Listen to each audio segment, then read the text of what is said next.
Halo semuanya, selamat datang di video saya. Perkenalkan, nama saya Widya Rizky dan saya adalah seorang mahasiswi di salah satu universitas negeri di Sumatera Utara. Video kali ini saya ingin membahas mengenai apa yang sedang dihadapi dunia dan sangat meresahkan masyarakat, terkhususnya di dunia kesehatan, yaitu mengenai virus corona atau COVID-19.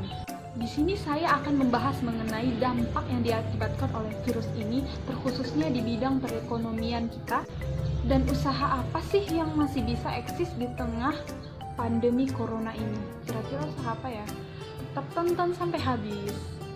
Tapi sebelum itu, kita harus tahu dulu sebenarnya penyakit corona atau COVID-19 ini apa sih? Mari kita simak bersama-sama. Dilansir dari kompas.com, virus corona atau coronavirus ini merupakan keluarga besar virus yang menyebabkan penyakit. Di antaranya seperti flu ringan hingga penyakit yang lebih parah seperti MERS-CoV dan SARS-CoV yang sudah terjadi beberapa tahun yang lalu, hingga yang baru ini terjadi yaitu COVID-19. Umumnya pada hewan, penyakit ini dapat menyebabkan diare seperti contohnya pada sapi dan babi, serta penyakit pernapasan jika terjadi pada hewan ayam.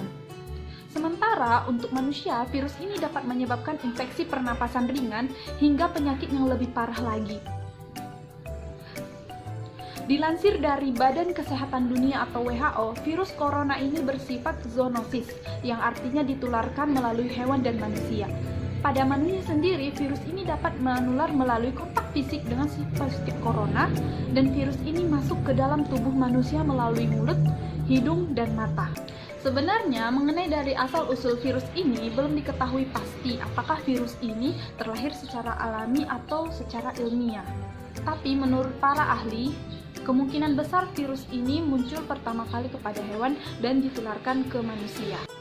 COVID-19 ini pertama kali diketahui muncul di pasar makanan laut kota Wuhan, Hubei, Tiongkok pada akhir tahun 2019 yang lalu.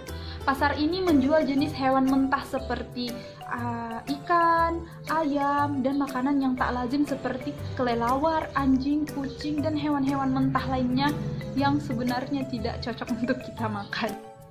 Nah, dari pasar itulah menyebar hingga ke seluruh dunia. Hingga saat ini belum ditemukan vaksin yang cocok untuk mengobati virus corona ini. Namun tercatat ada beberapa orang yang sembuh dari virus corona ini setelah mereka menjalani isolasi dan perawatan di rumah sakit. Lalu kira-kira apa dampak yang diakibatkan oleh COVID-19 ini terhadap perekonomian di Indonesia?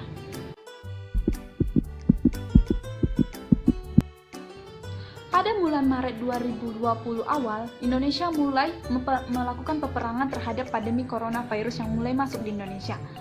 WHO sendiri mengatakan bahwa virus COVID-19 ini merupakan pandemi global yang harus diselesaikan secara bersama-sama karena sudah menyebar ke setiap negara di dunia ini. Tentunya dengan masuknya virus ini akan mengakibatkan dampak yang sangat besar dan sangat tidak langsung terhadap negara kita, yang paling terasa yaitu di dunia perekonomian. Survei yang dilakukan oleh Facebook menunjukkan bahwa dengan masuknya COVID-19 di Indonesia, hampir 80% responden dari negara Indonesia takut tertular penyakit Corona-19 ini. Tentunya hal ini sangat didasari karena belum adanya vaksin yang mengatasi COVID-19 ini di seluruh dunia.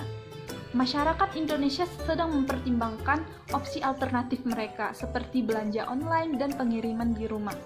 Masyarakat kita juga lebih banyak melakukan pembelian online dalam beberapa minggu ini. Sebenarnya ini karena sudah banyaknya perusahaan yang memberlakukan work from home, artinya kita harus bekerja di rumah dan tidak boleh keluar rumah untuk memutus rantai virus corona ini. Di Indonesia sendiri, seiring dengan work from home, juga menunjukkan terjadinya tingkat konsumsi media itu menaik seperti Facebook, di mana lebih dari 30% mengunjunginya, dan untuk Instagram yaitu 36% lebih sering pengunjungannya dibandingkan hari-hari biasanya. Sehubungan dengan itu pula, masyarakat kita sudah banyak yang mulai mengurangi kegiatan di luar ruangan. Merebaknya COVID-19 ini bukan hanya memukul sektor pariwisata dan perhotelan saja. Di dunia usaha juga ikut terpapar dampaknya karena keterbatasan sumber bahan baku yang semula disuplai dari negara Tiongkok.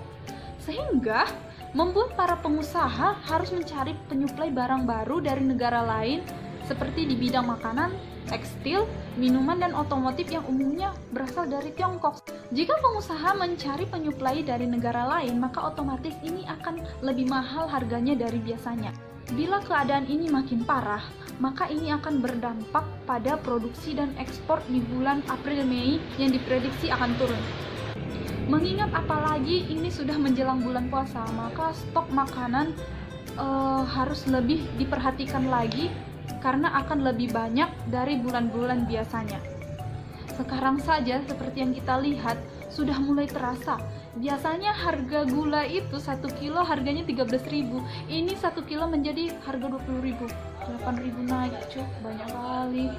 Oleh karena itu, mau tidak mau pengusaha harus sepakat memperkuat perekonomian di Indonesia untuk menahan dampak corona yang jauh lebih besar ke bisnis mereka. Untuk usaha-usaha kecil seperti misalnya kafe, restoran, rumah-rumah makan, ini juga memiliki impact yang sangat besar. Pemerintah sudah mengeluarkan peringatan bahwa kita masyarakat dianjurkan untuk di rumah saja melakukan social distancing, dilarang keluar rumah jika memang itu tidak diperlukan. Sebenarnya ini maksudnya juga untuk kesehatan kita, untuk menghindari terjadinya perkumpulan-perkumpulan yang dapat menyebabkan virus corona ini lebih meluas lagi, karena kita tidak tahu di dalam lokasi itu apakah sudah ada yang terjangkit atau bukan. Ini makanya pemerintah melakukan fatwa bahwa kita harus wajib di rumah dan jangan keluar rumah apabila tidak diperlukan kali.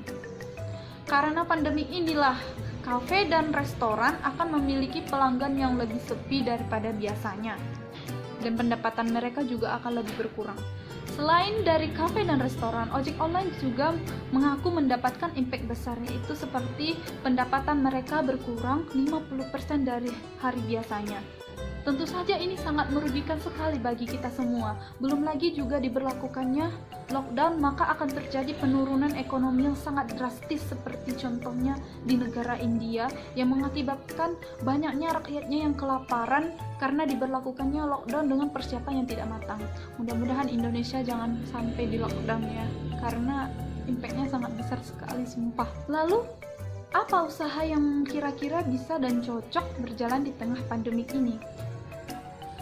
Jika menurut saya, di tengah kasus kesehatan ini, barang yang masih eksis dan masih dibutuhkan masyarakat yaitu seperti alat-alat kesehatan dan alat-alat untuk mencegah virus corona ini masuk ke tubuh kita, seperti misalnya masker, hand sanitizer, dan bahan-bahan kimia yang bisa 70% mematikan virus dan kuman di ruang terbuka. Untuk di bidang barang dan makanan sehari-hari, kita mungkin bisa menggunakan atau membuka jasa delivery baik dari GoFood ataupun GrabFood dalam mengantar makanan. Kita hanya tinggal membuka open order delivery agar si pembeli tidak perlu lagi datang ke rumah kita atau ke toko kita. Sehingga barang yang mereka pesan akan diantar langsung ke rumah mereka. Jangan lupa juga untuk mencuci tangan atau memakai hand sanitizer saat mengantar atau setelah mengantar makanan yang sudah kita antar. Karena ini penting bagi kesehatan kita dan pelanggan juga senang karena mereka akan nyaman dengan pelayanan yang kita beli. Sekian video dari saya, semoga bermanfaat bagi kita semua, dan marilah kita bersama-sama berdoa agar pandemi corona ini lebih cepat berlalu. Tetaplah jaga kesehatan dan tetaplah di rumah saja, stay at home, dan jangan keluar rumah apabila tidak terlalu perlu. Sekian dan bye.